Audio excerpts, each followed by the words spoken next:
Dans les salons feutrés d'un vieux manoir anglais, un silence peut cacher 1000 vérités. Et une tasse de thé en révélait davantage qu'un interrogatoire. Lorsque Miss Marple lève les yeux de son tricot, ce n'est jamais par hasard. Un crime s'est glissé entre les rideaux et les convenances.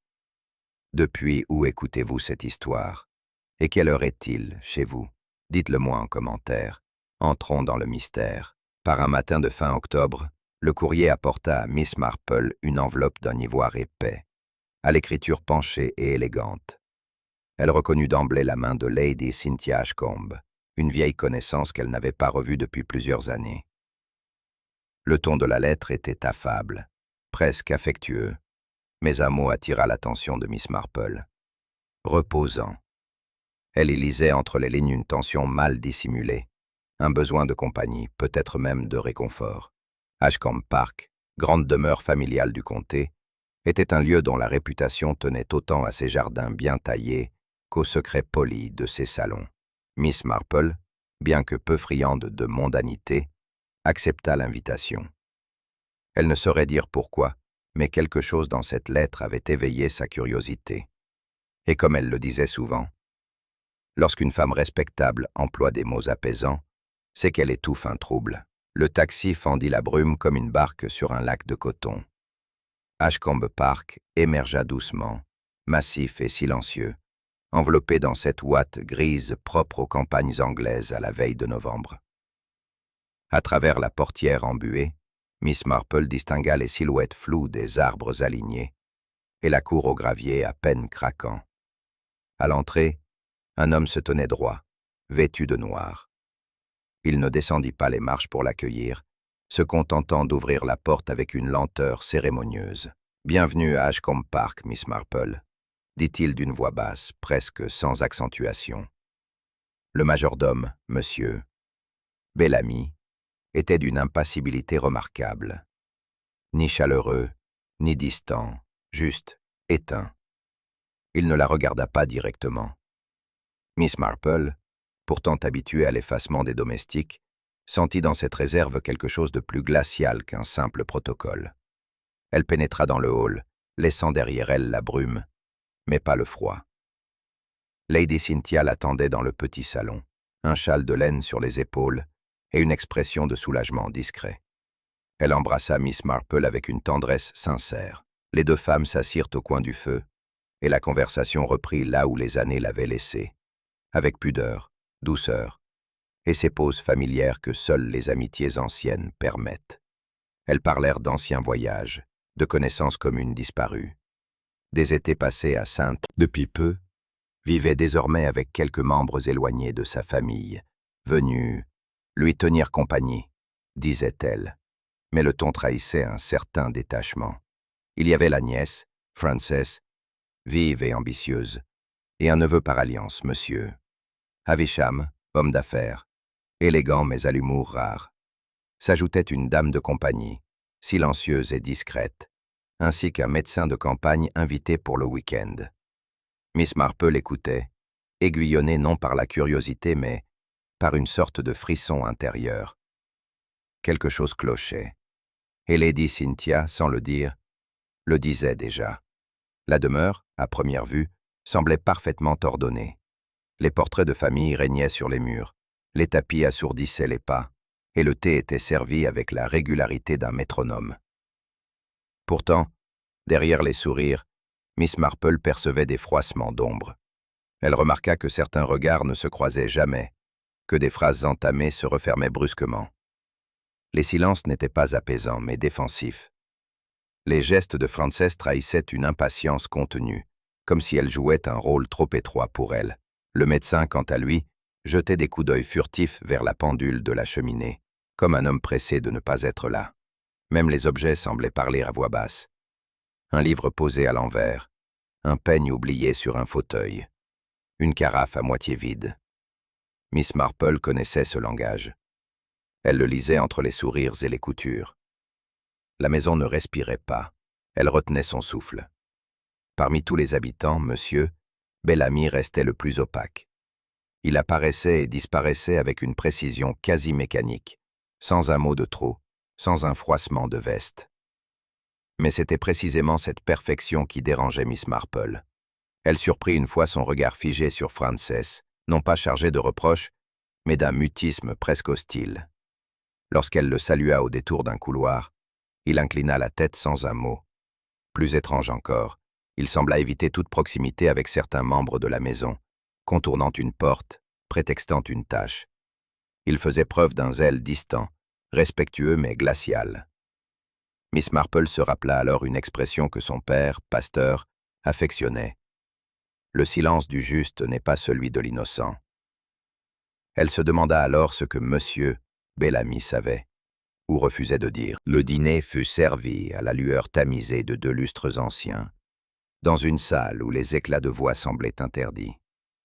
Monsieur Bellamy dirigeait le service avec la gravité d'un maître de cérémonie funèbre. Les convives parlaient peu, et lorsqu'ils le faisaient, c'était pour évoquer des banalités étrangement appuyées, la météo, la moisson des pommes, le rétablissement d'un oncle lointain. Miss Marple, à sa manière discrète, observait. Frances coupait son rôti d'un geste sec. Le médecin se servit 2 fois de vin, mais ne toucha presque pas à son assiette.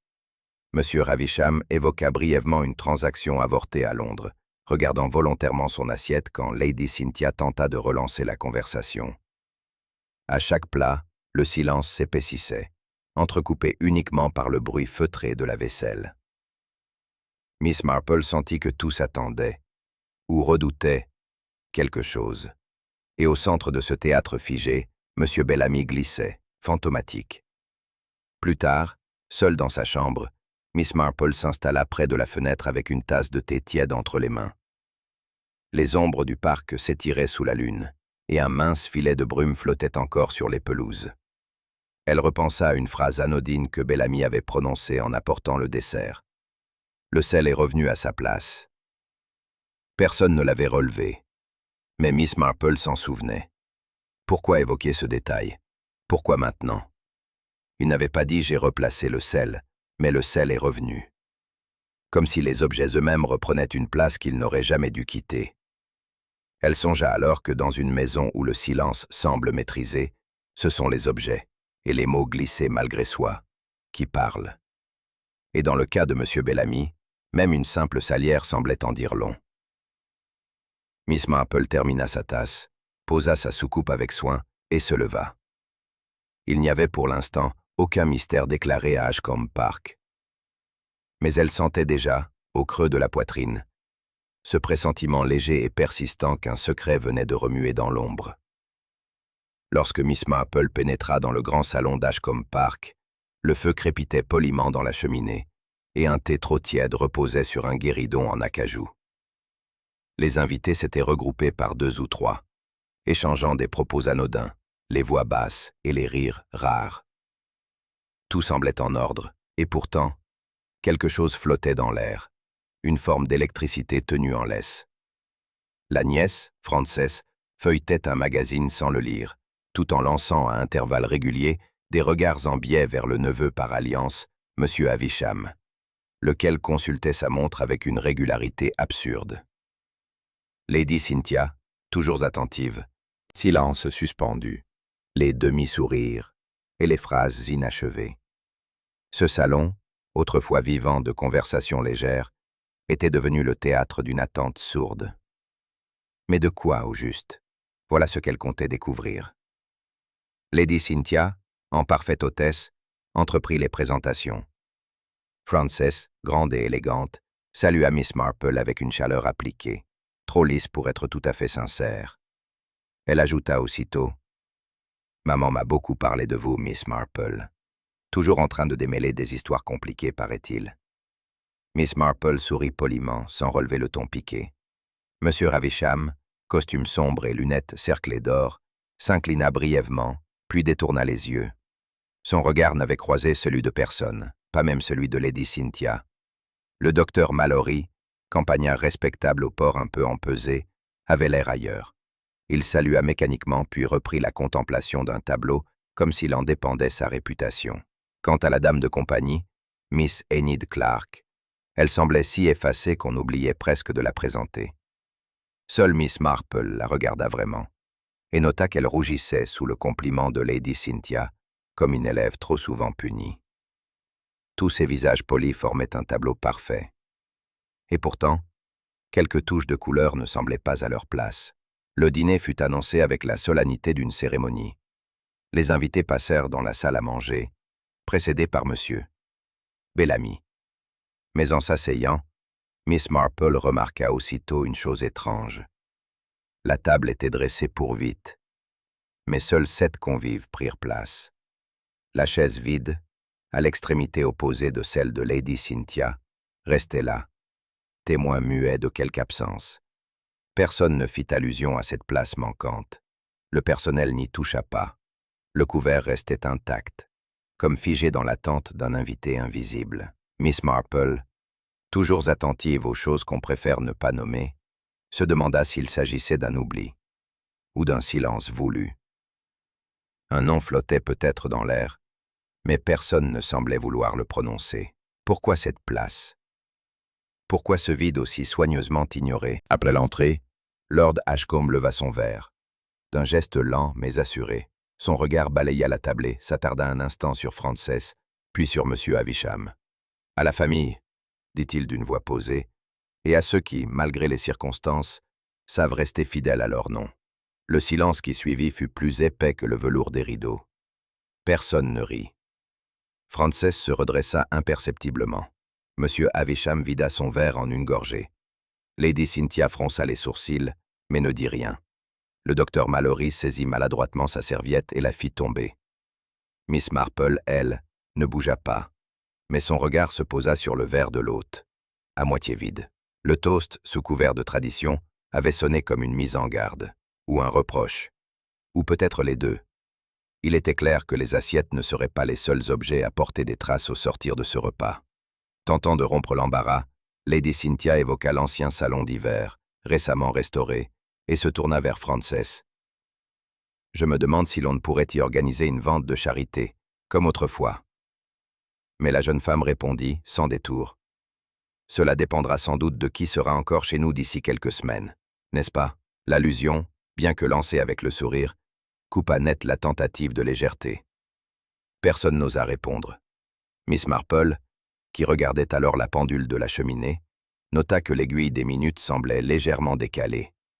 Où était-ce son imagination? En tout cas, la tension autour de la table avait clairement changé de nature. Ce n'était plus de la gêne, c'était de la méfiance. Une remarque peut glisser comme un cheveu dans la soupe. Celle-ci avait fait l'effet d'une lame. Durant tout le repas, M. Bellamy assurait le service avec sa précision coutumière. Il se déplaçait presque sans bruit, posant les plats avec une exactitude qui frôlait la chorégraphie. Mais ce qui frappa Miss Marple, c'était autre chose. La manière dont il s'arrêtait, parfois, l'espace d'une seconde de trop, derrière certains invités. Elle le vit écouter, ou du moins tendre l'oreille, lorsque Lord Ashcombe s'adressa à Frances. Il sembla marquer une pause lorsqu'il desservit l'assiette de M. Havisham. Et plus étrange encore, il ne regardait jamais Lady Cynthia dans les yeux, pas même lorsqu'elle le remerciait. Miss Marple en avait vu d'autres, des domestiques rigides, mais jamais un silence aussi intentionnel. Le majordome savait quelque chose. Non pas un secret criant, mais un détail, un souffle, une vérité muette qui changeait tout. Et il avait choisi de la garder en lui. Mais pour combien de temps? Lorsque le dessert fut servi, un pudding tiède que personne ne toucha vraiment, les conversations s'étaient taries. Les couverts tintaient faiblement, mais les voix s'étaient tues. Un malaise général s'était installé, comme une nappe trop lourde sur la table. Chacun semblait attendre que le repas prenne fin, ou qu'un mot de trop soit prononcé. Mais rien ne vint. À la fin, Lady Cynthia prit sur elle de remercier chacun pour sa présence, d'un ton un peu contraint. Les invités quittèrent la salle à pas lents, les uns cherchant un fauteuil, les autres prétextant une lettre à écrire ou une migraine à soulager. Miss Marple resta un instant seule dans la salle à manger vide. La chaise inoccupée était toujours là, son couvert intact. Le rideau frémissait faiblement, soufflé par un courant d'air discret. Elle se leva sans bruit, et, tandis qu'elle quittait la pièce, une question lui revint. Qui donc devait s'asseoir à cette place vide? Et pourquoi, ce soir-là, Ne l'avait-on pas attendu? Le matin s'éleva sur Ashcombe Park avec la lenteur d'un rideau qu'on tire sur une scène trop longtemps restée obscure. La brume s'était dissipée, mais le silence, lui, restait dense. Miss Marple, fidèle à son habitude, descendit tôt pour le petit déjeuner, le tricot soigneusement plié dans sa main. Dans la salle à manger, les places étaient dressées mais vides. Lady Cynthia entra la première, suivie de Frances, plus nerveuse que la veille. Bellamy, silencieux comme toujours, s'attardait étrangement à servir le thé, comme s'il attendait que quelque chose ou quelqu'un vienne briser cette apparente routine. Mais c'est l'absence de Lord Ashcombe qui occupait tous les esprits, sans qu'aucun mot ne le dise encore. À l'accoutumée, il descendait à 8 heures précises, son journal sous le bras. Or, voilà que 8 heures avaient sonné depuis longtemps. Lady Cynthia lança une remarque légère, mais sa voix manquait de naturel. Miss Marple posa doucement sa tasse. Le retard d'un homme aussi méthodique n'avait rien d'anodin. Et ce genre de silence, elle le connaissait bien. C'était celui qui précède une annonce grave. Au bout d'un quart d'heure encore, Lady Cynthia se leva, l'inquiétude creusant son élégance de rides nouvelles. Elle demanda à Bellamy, sans hausser la voix, de vérifier si son mari se trouvait encore dans son bureau. Le majordome s'inclina et quitta la pièce avec une rigidité qu'on aurait pu attribuer à la discipline, ou à une tension profonde. Miss Marple observa le regard que s'échangèrent Frances et Monsieur Havisham. Ni surprise, ni angoisse, mais quelque chose de contenu, de précautionneux, comme s'il s'était préparé à cette absence. Quelques minutes plus tard, Bellamy revint. Son visage ne laissait rien paraître, mais sa voix était légèrement plus basse. « La porte du bureau est verrouillée de l'intérieur, madame. » Ce détail, en apparence banal, provoqua un changement subtil dans l'atmosphère. Le calme poli bascula vers une inquiétude plus dense. Une porte fermée de l'intérieur. Personne ne dit le mot, mais chacun déjà le pensait. Lady Cynthia pâlit. Frances détourna les yeux. Et Miss Marple, dans un silence absolu, nota que Bellamy n'avait pas regardé sa maîtresse une seule fois. Il fallut quelques minutes encore pour rassembler le courage d'intervenir. Ce fut le docteur Mallory, avec l'aide du jardinier, qui força la porte à l'aide d'un vieux pied de biche. Le bois verni du bureau céda dans un craquement sourd, brisant le silence comme une vaisselle précieuse tombée au sol. La pièce sentait le cuir et l'encre. Lord Ashcombe était affalé dans son grand fauteuil, tête légèrement penchée sur le côté, une main crispée sur sa poitrine, l'autre pendante comme une branche brisée. Le rideau était tiré, une faible lumière filtrait par l'interstice. Sur le bureau, la lampe était encore allumée. À côté, une feuille blanche, sans écriture, et une montre à gousset figée à 22h15. Aucun désordre, aucune lutte apparente. Le décor était celui d'un sommeil éternel, mais Miss Marple, attentive à tout, nota le cendrier vide, parfaitement propre. Trop propre, et cette légère odeur d'huile dans l'air, à peine perceptible, mais familière. Lady Cynthia étouffa un sanglot discret. Frances s'avança sans mot dire, puis recula brusquement. Seul Monsieur Havisham resta figé, les bras croisés, le regard fixé non sur le corps, mais sur la fenêtre close. Il n'y avait pas de sang, pas d'armes. Pourtant Miss Marple savait, ce n'était pas une mort naturelle, c'était un silence mis en scène. 1 heure plus tard, le docteur Pennyman, homme mince au teint pâle et au ton sec, fit son entrée, escorté par l'inspecteur Farnsworth, prévenu à la hâte. Le médecin s'agenouilla sans précipitation, examina le corps sans émotion apparente, et après quelques minutes de silence déclara « Crise cardiaque probable. Mort survenue il y a plusieurs heures. Aucun signe de lutte. » Personne ne contesta, pas même Lady Cynthia. Pourtant Miss Marple, restée en retrait, avait vu bien des hommes mourir, et encore plus de mise en scène d'une mort tranquille. Elle avait remarqué l'absence hâtif n'était qu'un leurre, mais au fond d'elle-même, une intuition prenait racine. Ce n'était pas un cœur fatigué qui avait mis fin au jour de Lord Ashcombe. C'était quelque chose de bien plus réfléchi. Et dans cette maison où les silences en disaient long, Le plus assourdissant venait peut-être de celui qui n'était plus là pour parler. Alors que les conversations s'effilochaient dans l'embrasure de la porte, Miss Marple demanda poliment à rester quelques minutes dans le bureau. L'inspecteur Farnsworth, absorbé par la paperasse, acquiesça d'un geste. Elle s'approcha alors du grand bureau en chêne, massif et parfaitement ciré. À première vue, tout semblait en ordre, mais c'était justement cette impression d'ordre qui éveillait ses soupçons. Ses yeux se posèrent sur un cendrier vide, immaculé. Lord Ashcombe était un fumeur invétéré. Il ne passait pas une heure dans cette pièce sans allumer un cigare. Or, pas la moindre cendre. Mais en s'approchant, elle constata qu'il était tiède au toucher, comme s'il avait été soigneusement nettoyé peu avant la découverte du corps. À côté, la montre à gousset du défunt, posée avec soin sur un sous-main de cuir, affichait l'heure arrêtée de 22h15. Elle n'avait pas été remontée. Pourquoi? Et pourquoi l'avoir laissée bien en évidence? Quant au fauteuil, son accoudoir portait une légère trace, une empreinte vaguement grasse, comme celle qu'on laisse quand on déplace un objet. Ou un corps. Miss Marple ferma doucement les yeux.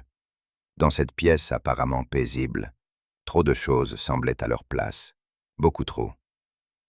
Dans les couloirs d'Ashcombe Park, l'annonce de la mort se répandit comme une onde sourde. Les domestiques se rassemblaient par petits groupes, le visage grave, les voix basses. Certains chuchotaient près de l'office. D'autres feignaient d'ignorer l'agitation ambiante.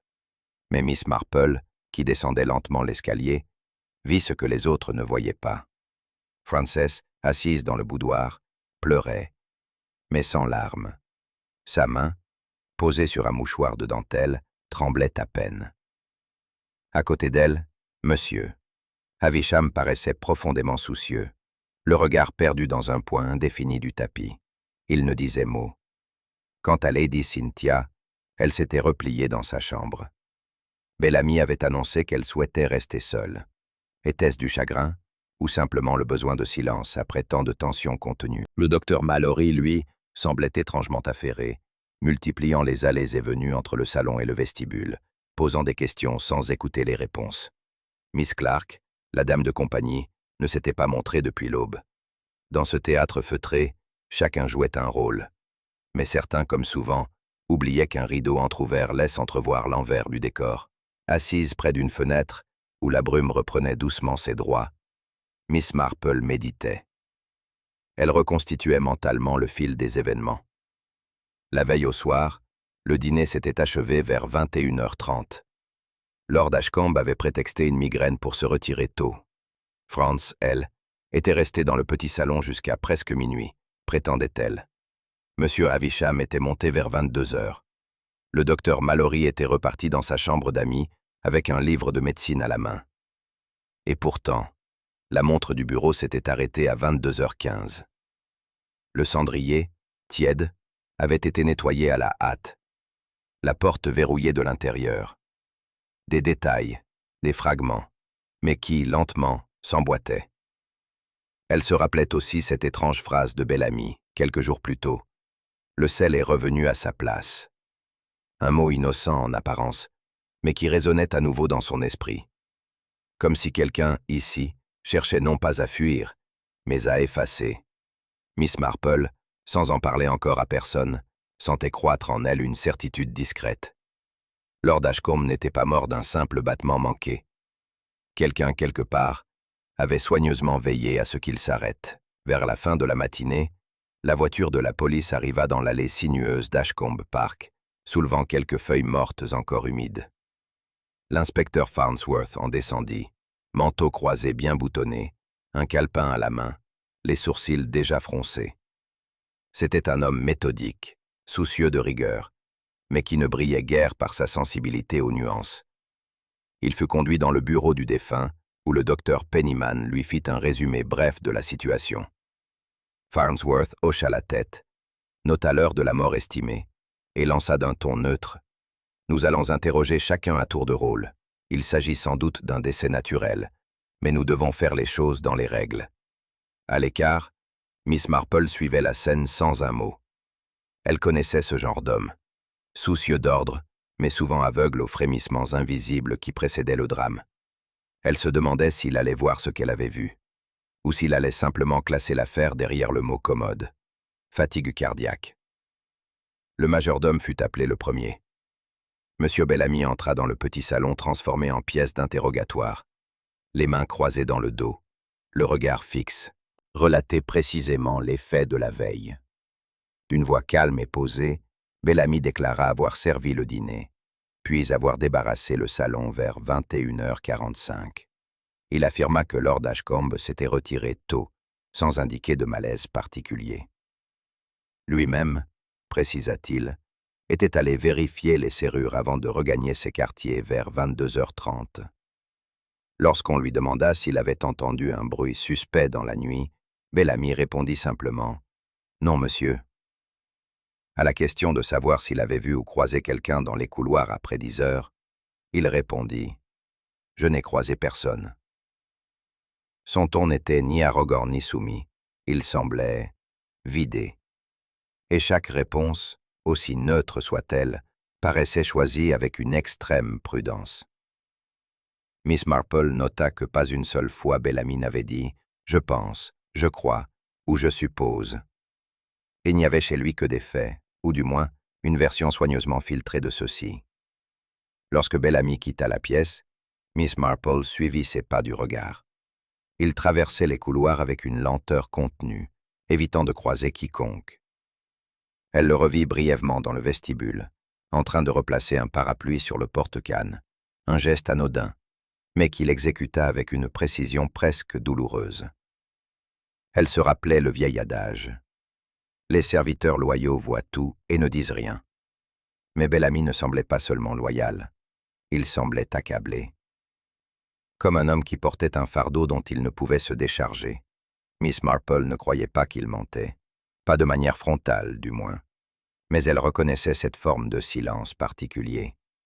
Celui des hommes qui savent, mais qui estiment que la vérité, parfois, est plus dangereuse que le mensonge.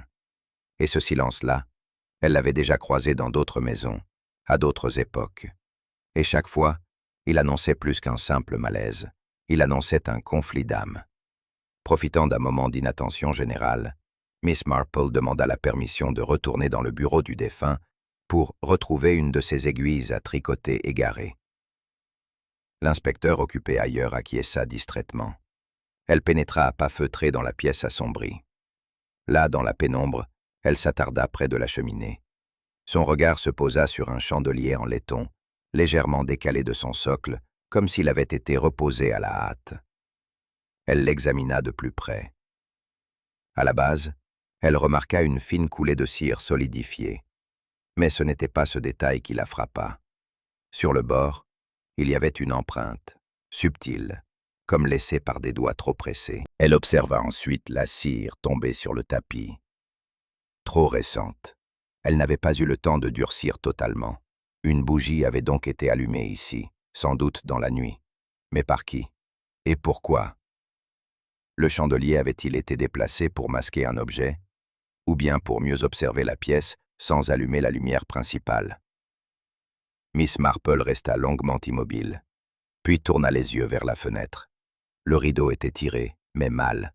Un pan tombait plus long que l'autre, un déséquilibre, comme dans toute cette affaire. En revenant vers le salon, Miss Marple ralentit le pas en entendant deux voix étouffées dans le couloir de service. Deux domestiques, à l'évidence, qui pensaient être seuls. L'un disait « J'ai bien entendu quelque chose », un bruit mat, comme une chute. L'autre répondait « Tu dis ça maintenant? Tu veux qu'on t'accuse de ne pas avoir parlé plus tôt ?» La voix se fit plus basse, puis le silence revint. Miss Marple ne reconnut pas les visages, mais elle retint le ton. Le premier avait l'accent du Yorkshire, l'autre semblait plus jeune, nerveux. Ce n'était pas une invention. Ils avaient entendu quelque chose. Un bruit pendant la nuit. Peut-être le déplacement d'un corps. Peut-être une dispute. Mais pourquoi garder cela pour eux? Pourquoi ne pas l'avoir dit à l'inspecteur? Miss Marple connaissait la réponse. La peur.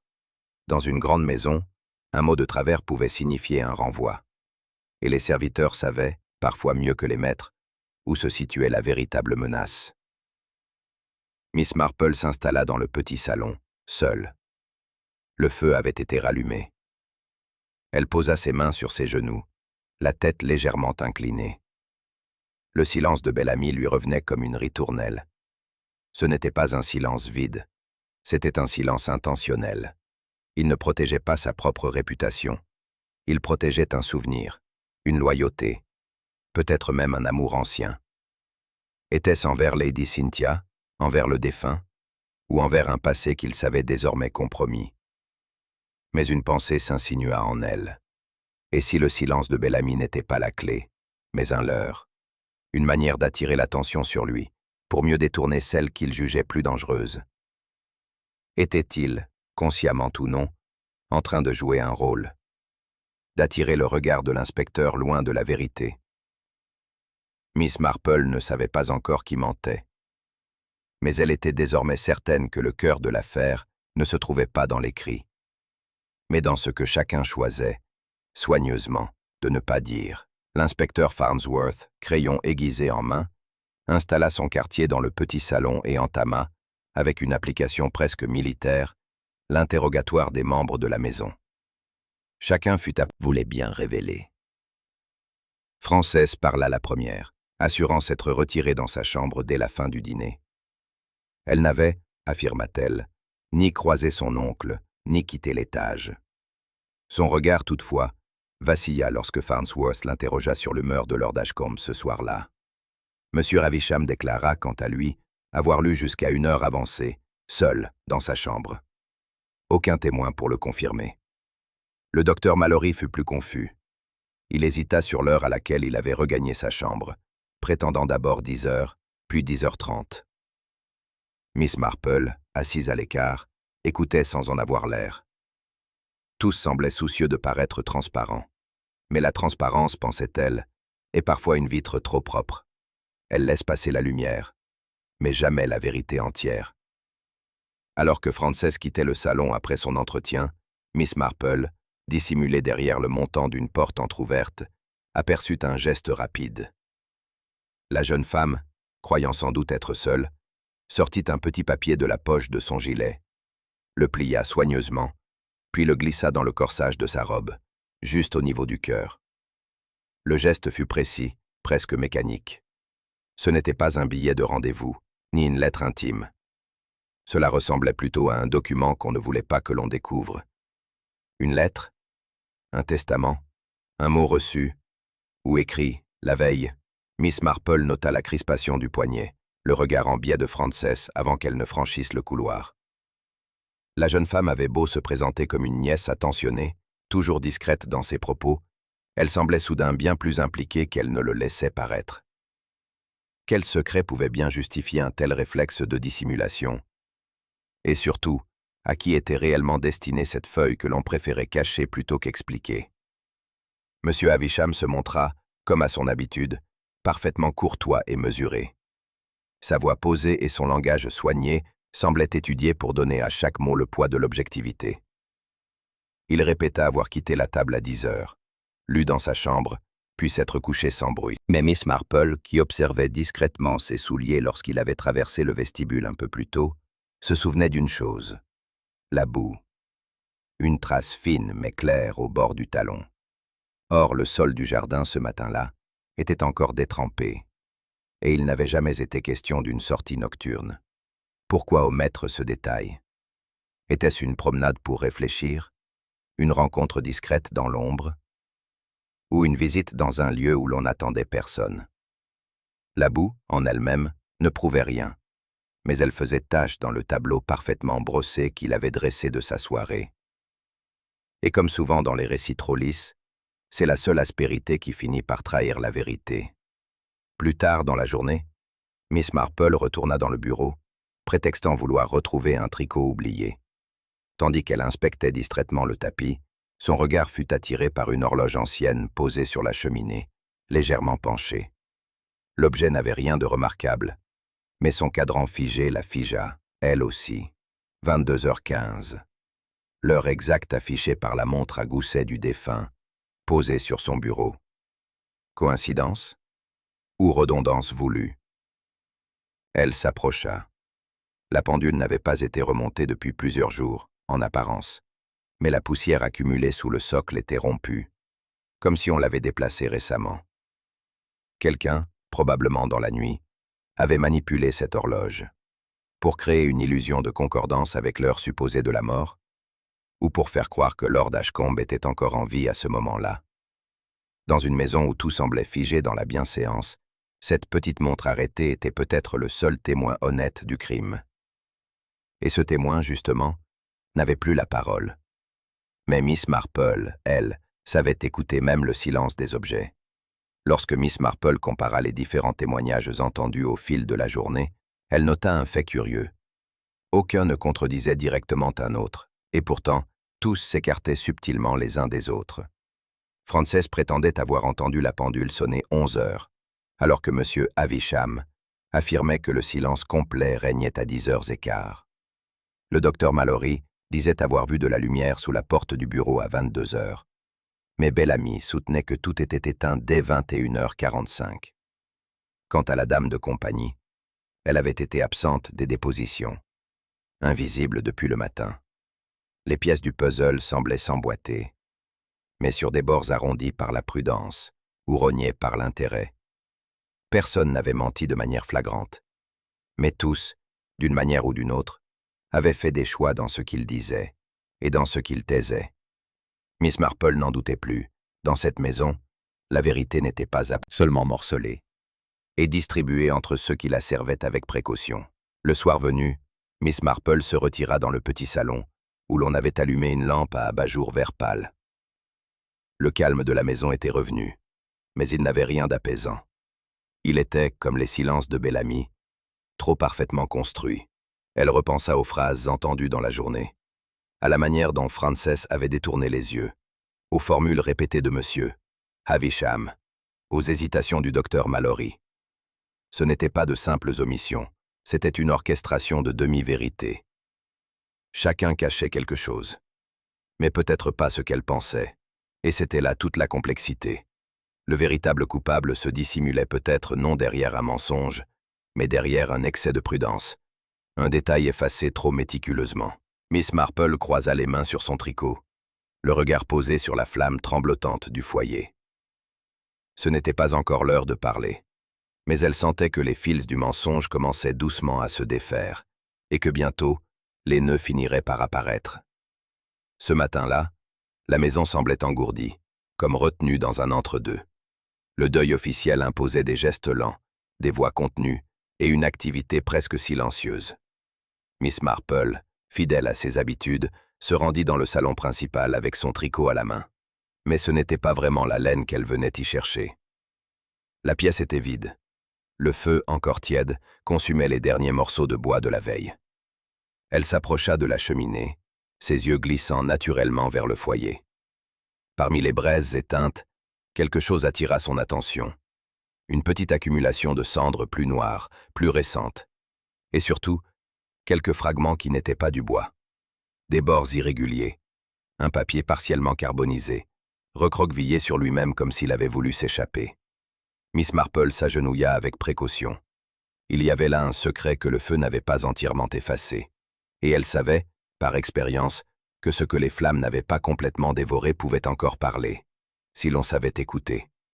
Avec la pointe de son aiguille à tricoter, Miss Marple écarta délicatement les cendres.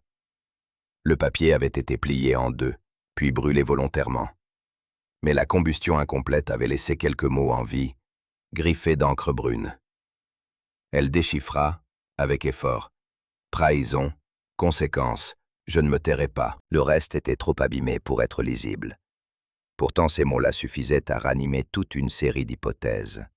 L'auteur de cette lettre parlait sous le coup d'une émotion forte, colère, menace, désespoir, et s'adressait, semble-t-il, à Lord Ashcombe. L'écriture, fine et inclinée, évoquait celle d'une main féminine. Mais elle n'en était pas certaine. Miss Marple regarda à nouveau la cheminée. Il n'y avait aucune enveloppe, aucun reste de cire à cacheter. La lettre avait été détruite rapidement, sans méthode. Cela trahissait une urgence, voire une panique. Peut-être avait-on tenté d'effacer une preuve, ou un message jamais parvenu à son destinataire. Et si cette lettre n'avait pas été seulement un cri, mais la clé d'un mobile que tout le monde, ici, semblait vouloir enfouir sous les cendres. Miss Marple resta de longues minutes devant le feu éteint, songeuse. Les mots « trahison » et « Dieu ne me tairait pas » résonnaient en elle avec une intensité nouvelle. Ces expressions ne s'employaient pas à la légère. Elles venaient d'un cœur blessé, d'une volonté de rupture.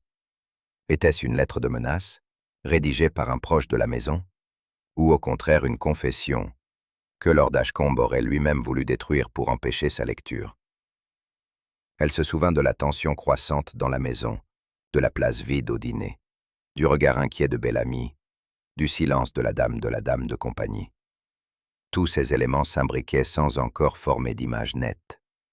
Mais une chose était sûre, cette lettre avait été brûlée avant la mort de Lord Ashcombe, et sans doute dans l'heure même de sa disparition. Et si, au lieu d'une lettre oubliée, il s'agissait d'un message empêché, un message que quelqu'un, quelque part dans cette maison, avait tout fait pour faire disparaître à jamais. Mais comme le dit le vieux proverbe, ce que l'on veut faire taire finit toujours par se faire entendre, tôt ou tard. Plus tard dans la matinée, Miss Marple se retrouva dans la serre avec Lady Cynthia, qu'elle accompagna dans le soin des orchidées. Le calme végétal favorisait les conversations feutrées. Sans brusquerie, Miss Marple glissa une remarque sur la complexité des héritages et sur l'étrangeté des dispositions testamentaires dans certaines familles. Lady Cynthia réagit d'abord par une pirouette, évoquant la rigueur du notaire de son mari. Mais sous la plaisanterie, son regard trahit une gêne. Après un silence, elle confia « Mon mari a modifié son testament il y a 2 semaines. Il ne m'en a parlé que vaguement. Il disait vouloir rétablir un certain équilibre entre les héritiers. » Elle poursuivit, plus bas. « Je crois que cela n'a pas plu à tout le monde, mais il n'en faisait qu'à sa tête. » Miss Marple hocha lentement la tête. Une révision de testament, aussi récente, ajoutait une dimension inattendue à l'affaire. Car dans une maison où plusieurs attendaient un héritage, une modification de répartition pouvait vite devenir le catalyseur de rancunes anciennes ou d'actes irréversibles. Miss Marple observa, dans les heures suivantes, les réactions de chacun à la simple mention du testament. Frances, questionnée à demi-mot par l'inspecteur, eut un mouvement d'épaules agacé, comme si elle préférait ne pas s'étendre sur un sujet qui la préoccupait pourtant beaucoup. M. Havisham, de son côté, éluda soigneusement toute allusion à la répartition, arguant qu'il n'était pas concerné par ces histoires de famille. Mais Miss Marple nota l'éclair de contrariété, si bref soit-il, qui traversa son visage lorsque l'on mentionna un possible changement dans les clauses du document. Quant à Lady Cynthia, elle restait d'une prudence scrupuleuse, mais son regard s'attardait avec inquiétude sur sa nièce. Il y avait, dans l'attitude de chacun, moins de tristesse que de calcul. Personne n'avait encore demandé explicitement qui héritait de quoi. Mais tous semblaient déjà connaître la réponse, ou du moins redouter qu'elle ait changé. Et c'est dans ce silence tendu que se lisait, pour Miss Marple, une vérité essentielle. La mort avait ouvert non seulement une blessure, mais une attente. Et dans cette attente se tapissait peut-être la raison du crime. Ce soir-là, Miss Marple s'installa dans la bibliothèque, où le feu avait été rallumé. Elle tenait dans les mains un petit ouvrage de récits historiques, mais ses pensées vagabondaient. Elle revoyait les cendres, les mots à demi effacés, les regards fuyants, la pendule figée à 22h15, et cette révision testamentaire venue tout bouleverser. Le puzzle n'était pas encore complet, mais la lettre brûlée, elle en était certaine, n'était pas un simple élément de décor. Elle incarnait le nœud du drame, une voix étouffée, un aveu empêché, ou une menace révélée trop tard. C'était ce fragment-là qui liait ensemble la peur, la précipitation et la mort. Elle songeait également à Bellamy. Fidèle jusqu'au silence, il avait peut-être vu cette lettre, ou su de qui elle venait. Et s'il s'était tu, ce n'était pas par ignorance, c'était par devoir, ou par loyauté envers un passé enfoui. Miss Marple leva les yeux vers l'ombre mouvante du rideau. L'un d'eux, peut-être, savait que la vérité commençait à refaire surface. Et ce n'était plus qu'une question de temps avant qu'elle ne brûle à son tour tout ce qu'ils avaient tenté de préserver. Le jardinier de la propriété, un certain monsieur Elkins, était un homme taciturne dont le visage tanné par les ans portait l'expression constante d'un respect silencieux pour les saisons. Ce matin-là, alors qu'il rabattait soigneusement les branches d'un rosier contre le mur sud, il aperçut Miss Marple qui traversait le jardin, bonnet tricoté bien en place. « C'est un drôle de matin, madame, » dit-il à mi-voix, presque gêné de rompre le silence. « J'ai vu quelqu'un très tôt là-bas, près du bureau. Bellamy, je crois. » Miss Marple s'arrêta, attentive. Elkins hésita, puis reprit. Il était immobile, comme s'il attendait quelque chose, juste là, devant la fenêtre. Mais le plus curieux, voyez-vous, c'est qu'il ne faisait rien. Il ne fumait pas. Il ne bougeait pas. Elle le remercia d'un mot doux, sans s'attarder. Ce détail, simple en apparence, s'ajoutait à tant d'autres. Une silhouette à l'aube, un homme de devoir, et ce regard fixe. Vers quoi? Vers qui? De retour dans la maison, Miss Marple se dirigea, comme par hasard, vers le bureau où Lord Ashcombe avait été retrouvé. Les rideaux y étaient d'un velours dense, vieux rose un peu passé, tiré chaque soir avec une régularité militaire par le personnel. Mais ce matin-là, l'un d'eux, celui de droite précisément, demeurait entrouvert. Pas assez pour laisser entrer franchement la lumière, mais suffisamment pour apercevoir la silhouette d'un homme posté à l'extérieur. Miss Marple s'en approcha, toucha discrètement le tissu, constata que la tringle était intacte. Ce n'était ni un accident, ni un oubli technique. Elle savait que Madame Flannery, la gouvernante, faisait chaque matin une tournée minutieuse pour vérifier chaque recoin, chaque pli de tissu, chaque coussin légèrement déplacé. Rien ne restait au hasard dans cette maison. Alors pourquoi ce rideau, ce matin, avait-il échappé à sa vigilance? Peut-être n'avait-il pas été déplacé après l'aube. Peut-être que celui ou celle qui l'avait entrouvert ne voulait justement pas qu'on le remarque. Sauf pour regarder, discrètement. Et si c'était le cas, qu'avait-on espéré voir? Miss Marple, fidèle à ses manières discrètes, attendit que le majordome sorte du garde-manger pour l'intercepter, poliment. Bellamy était un homme droit, à la voix grave, toujours vêtu impeccablement de noir. Elle lui glissa, comme en passant. « J'ai entendu dire qu'on vous avait aperçu près du bureau ce matin, tôt. Étiez-vous en train de prendre l'air, peut-être ?» Il se figea. « Miss Marple. Je me trouvais dans mes quartiers jusqu'à 7 heures. Je n'ai quitté l'office que pour ouvrir la salle à manger. » Un silence poli s'installa, puis elle ajouta. « Il est parfois agréable d'observer le jour se lever, surtout dans une maison aussi troublée. » Bellamy baissa les yeux. « C'est vrai, madame. Mais ce matin, je n'étais pas dehors. La réponse était trop nette, trop rapide. Et Miss Marple savait que dans certaines maisons, les majordomes servaient plus que le thé. Ils servaient la paix du foyer, parfois au prix de leur propre voix. En longeant le couloir menant au bureau, Miss Marple ralentit près de la grande console en acajou sur laquelle trônait, d'ordinaire, un vase d'orchidées. Ce matin, un autre objet, bien moins décoratif, attira son attention.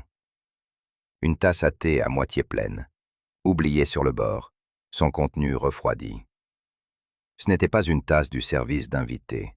Celle-ci était plus ancienne, ébréchée sur le bord, une tasse d'usage domestique. Un domestique donc, ou quelqu'un de la maison dans l'intimité du matin. Mais ce qui troubla Miss Marple fut la disposition de la tasse. Elle était placée de telle manière qu'on ne la verrait qu'en se penchant, comme si celui ou celle qui l'avait laissée là n'avait pas eu l'intention de la reprendre, mais n'avait pas non plus voulu qu'on la trouve trop facilement. Elle s'approcha légèrement, huma le contenu, du thé noir, infusé longuement, sans lait. Un détail anodin pour d'autres, mais elle se souvenait très bien que Bellamy buvait toujours son thé noir, à la manière écossaise, comme il le disait lui-même. Miss Marple s'assit dans le petit boudoir, les mains posées sur son tricot, le regard flottant. Elle songeait à Bellamy, à cette silhouette immobile devant la fenêtre, à ce rideau entrouvert, à cette tasse oubliée. Tout cela formait un tableau discret, mais éloquent. Le majordome n'avait pas menti tout à fait, il avait omis, oublié intentionnellement. Et dans le monde silencieux des domestiques, un silence peut contenir bien plus qu'un aveu. Elle se rappelait une phrase qu'il avait prononcée la veille. « Mon devoir est de maintenir l'ordre, madame. » Or, parfois, Maintenir l'ordre signifiait effacer les traces du désordre. Bellamy, sans doute, avait vu quelque chose. Il avait peut-être entendu des éclats de voix, surpris un geste, perçu une tension inhabituelle. Mais son rôle l'obligeait à rester en retrait, à ne pas troubler l'équilibre déjà fragile de la maison. Et pourtant, en tentant de taire ce qu'il avait vu, n'avait-il pas, involontairement, accentué l'ombre qui pesait désormais sur les lieux?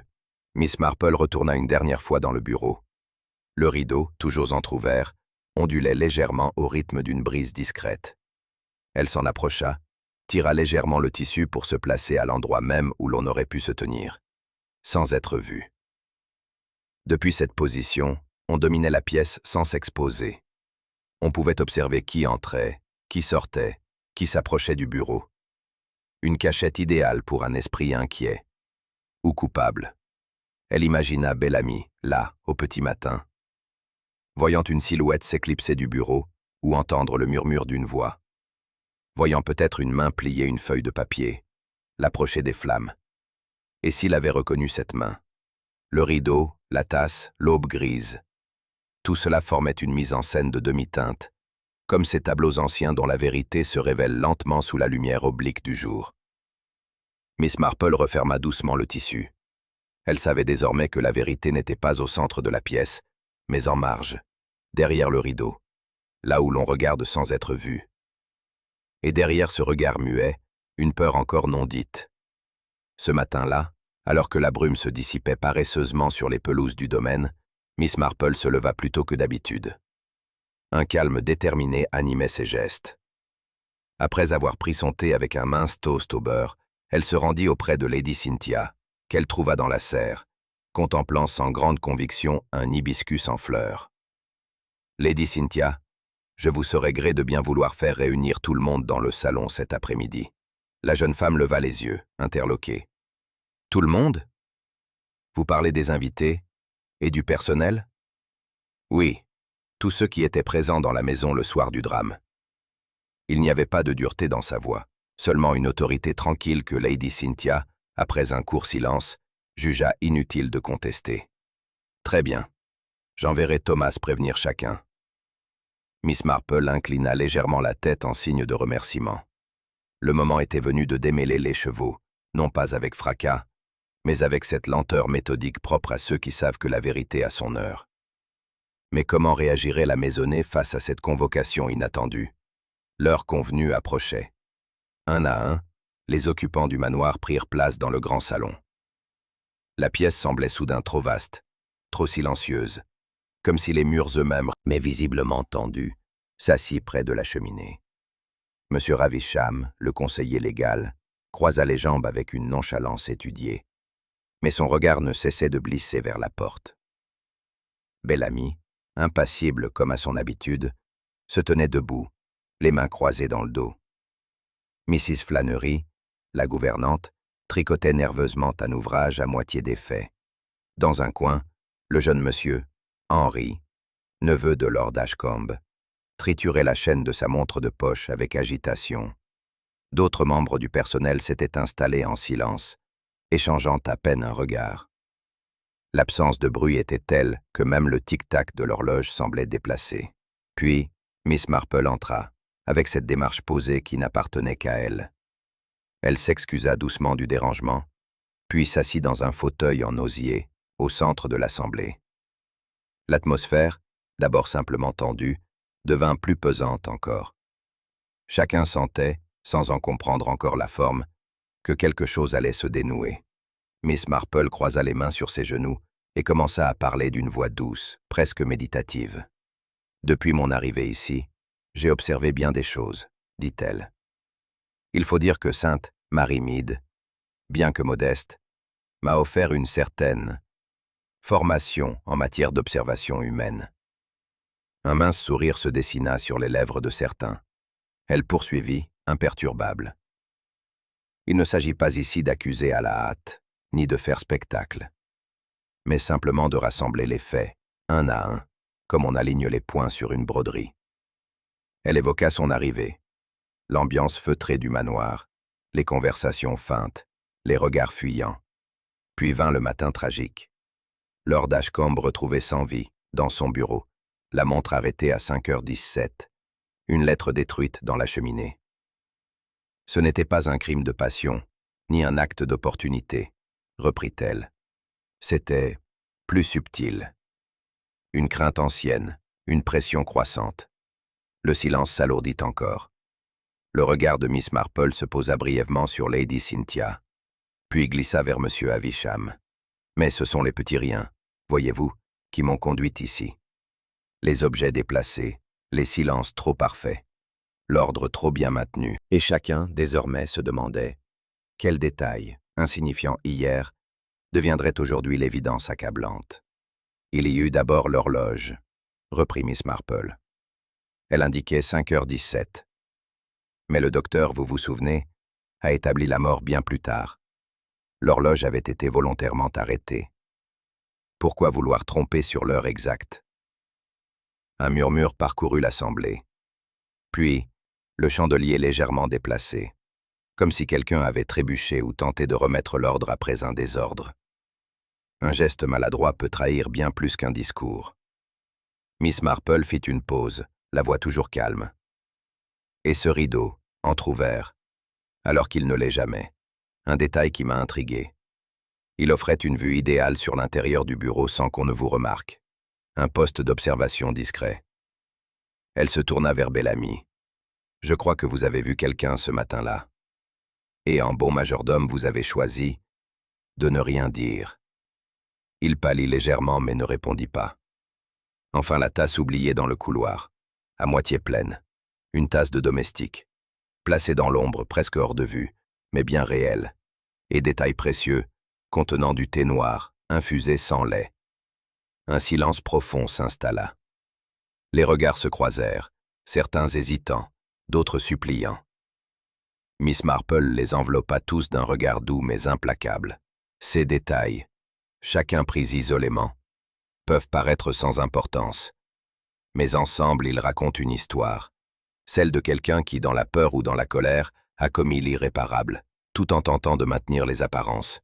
Et dans ce silence suspendu, on ne savait plus ce qui allait tomber en premier, l'aveu ou une vérité encore plus pesante. Souhaites-tu que j'écrive la conclusion finale du mystère? Un frémissement traversa la salle. Miss Marple gardait son calme, mais ses paroles, précises et implacables, résonnaient comme les coups d'un métronome impitoyable.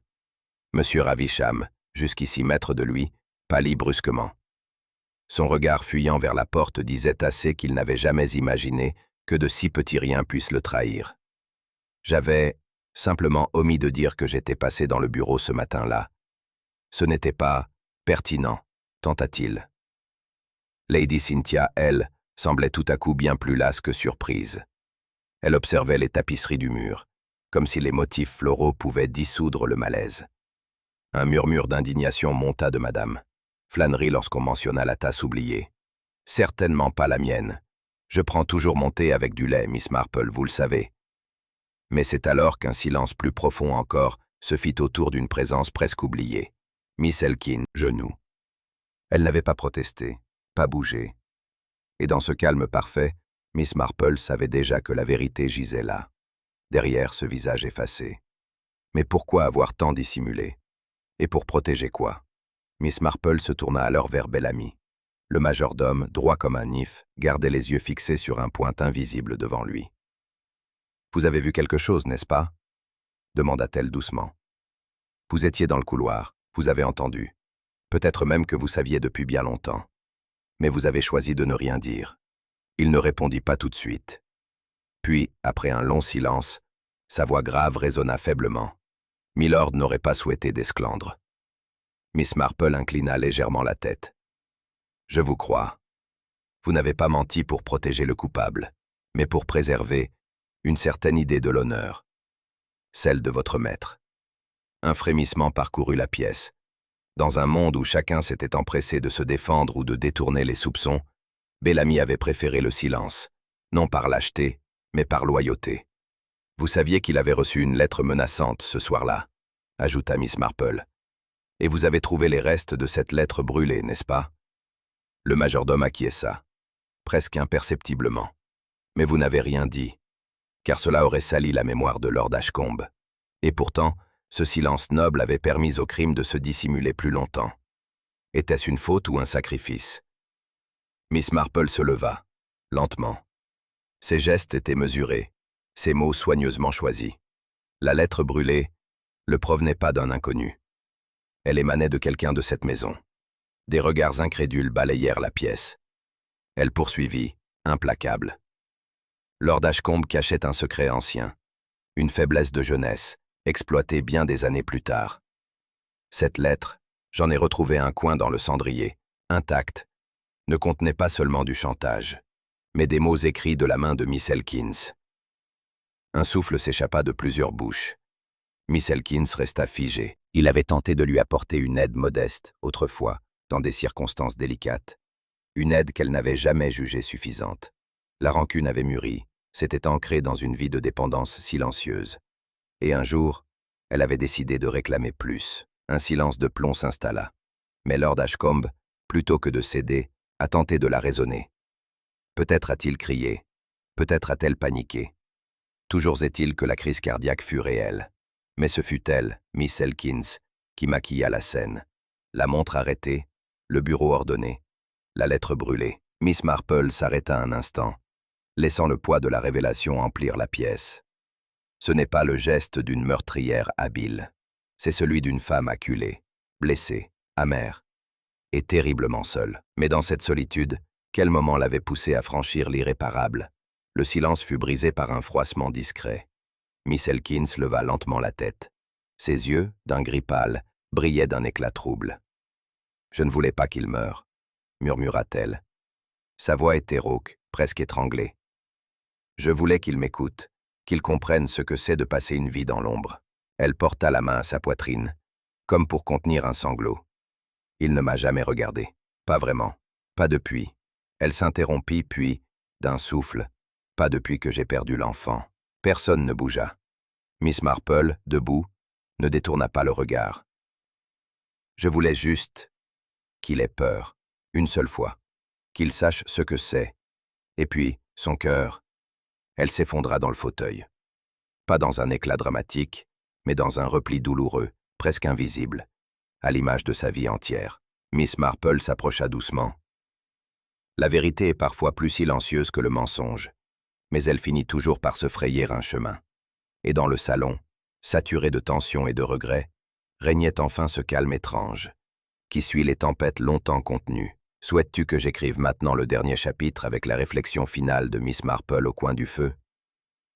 Lorsque la porte se referma doucement derrière l'inspecteur venu prendre les dernières dépositions, un silence particulier s'installa dans le manoir d'Ashcombe. Un silence qui n'était ni pesant, ni vide, mais empreint d'un calme étrange, comme après un orage. Les convives, autrefois animés de soupçons, de craintes ou de fausses certitudes, quittèrent la pièce lentement, presque à contre-cœur. Le bruissement des étoffes, le froissement de pas sur le tapis, semblaient appartenir à un autre monde, comme si chacun marchait désormais dans sa propre mémoire. Lady Cynthia murmura quelques mots d'excuse et monta à l'étage, le front soucieux. Mrs. Flannery, elle, disparut sans un regard, le main tremblante. Quant à Miss Elkins, elle avait été conduite sans résistance par les autorités. Droite, digne encore, malgré les larmes séchées au bord des paupières. Miss Marple, restée seule quelques instants dans le grand salon vidé, jeta un regard à l'horloge qui avait tant fait parler d'elle. Elle s'était remise à marcher, comme si le temps lui aussi avait attendu que justice fût rendue. Mais que restait-il une fois la vérité dite, sinon les ombres longues du doute et de la solitude? La lumière était plus douce dans le petit salon, où les boiseries sombres atténuaient l'éclat des dernières lueurs de l'après-midi. Lady Cynthia versa le thé avec des gestes lents, presque cérémoniels, comme si elle craignait de troubler le fragile équilibre retrouvé. « Je ne sais toujours pas comment vous avez su, » dit-elle à mi-voix, tendant une tasse à Miss Marple. « Oh, je n'ai rien su, chère Lady Cynthia. J'ai simplement observé. Les rideaux, les regards, les silences. Et certaines douleurs anciennes ont une odeur particulière. » La comtesse esquissa un sourire pâle, fatigué, mais sincère. Le feu crépitait doucement dans l'âtre, projetant des reflets mouvants sur les porcelaines. Le thé avait un parfum apaisant, presque nostalgique, un darjeeling léger peut-être, avec une touche de bergamote. Miss Marple ajouta une goutte de lait, remua lentement. Il y a tant de souffrances tues dans ces vieilles maisons. Elles s'incrustent dans les murs, dans les tapis, jusqu'à ce qu'une secousse les fasse remonter. Et cette secousse-là, douce en apparence, avait révélé bien plus qu'un crime. Une ombre discrète effleura le seuil. Bellamy entra sans un mot, un panier de bûches dans les bras. Il marcha droit, évitant de croiser les regards, et se pencha vers l'âtre pour y raviver la flamme, comme il l'avait fait 1000 fois auparavant. Lady Cynthia lui adressa un hochement de tête respectueux. Miss Marple, elle, observa avec tendresse le soin méticuleux qu'il mettait à disposer les morceaux de bois, à ne rien faire tomber, à tout ajuster. Lorsqu'il se redressa, un instant seulement, leurs regards se croisèrent. Il y eut dans les yeux de Bellamy une nuance furtive, ni chagrin, ni fierté, mais quelque chose de plus profond, la conscience d'avoir accompli son devoir. Il inclina la tête, murmura un « mesdames » presque imperceptible, et ressortit comme il était venu, sans bruit, sans écho. Miss Marple le suivit du regard. « Voilà un homme qui n'aura jamais d'éloge dans les journaux, » dit-elle. Mais son silence a contenu plus de droiture que bien des discours, et dans le crépitement du feu, ce silence devenait soudain la seule musique véritable de la dignité. Miss Marple posa doucement sa tasse vide sur la table basse. Le feu éclairait son visage de biais, soulignant les rides paisibles de ses traits et le léger plissement de ses yeux pensifs. « Vous savez, Lady Cynthia, ce n'est pas tant le mensonge qui détruit, c'est l'oubli. L'oubli de ce que l'on doit à soi-même, à ceux qui nous ont précédés. Le devoir n'est pas un mot à la mode, mais il n'en est que plus précieux. » Lady Cynthia hocha la tête lentement, émue. « Et pourtant, tant de silences ont couvert ce crime, des silences très différents, » répondit Miss Marple. « Il y a ceux qui dissimulent et ceux qui protègent. Bellamy, lui, n'a jamais menti. Il a gardé le silence pour ne pas ternir la mémoire de son maître. C'est une forme rare de loyauté. » Elle reprit son tricot posé sur l'accoudoir. « Ce n'est pas une époque pour les âmes fidèles. On les remarque peu, on les moque parfois.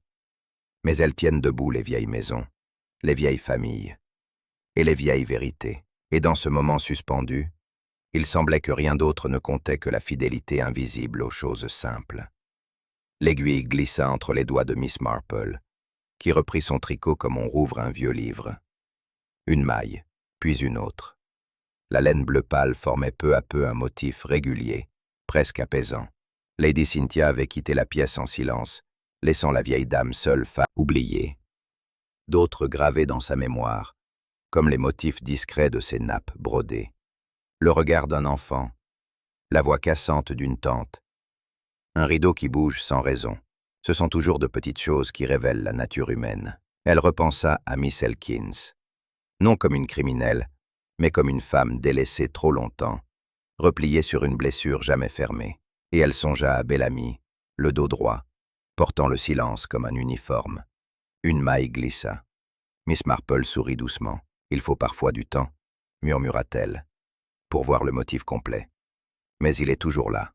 Et tandis que le feu mourait lentement dans l'âtre, la vieille dame continua son ouvrage, paisible, dans la certitude tranquille que, malgré tout, la vérité avait trouvé son chemin. Le feu s'est éteint dans l'âtre, et le manoir a retrouvé son calme, troublé seulement par les souvenirs que chacun porte désormais en silence. Miss Marple, comme à son habitude, n'a rien revendiqué. Elle a simplement vu ce que d'autres préféraient ignorer, car souvent les crimes les plus sombres naissent non de la haine, mais d'un chagrin ancien, trop longtemps tu. Pensez-vous vous aussi que certains silences valent mieux que 1000 vérités? Dites-le-moi en commentaire. Et si ce récit vous a touché, n'hésitez pas à l'aimer, à le partager ou à vous abonner pour d'autres mystères.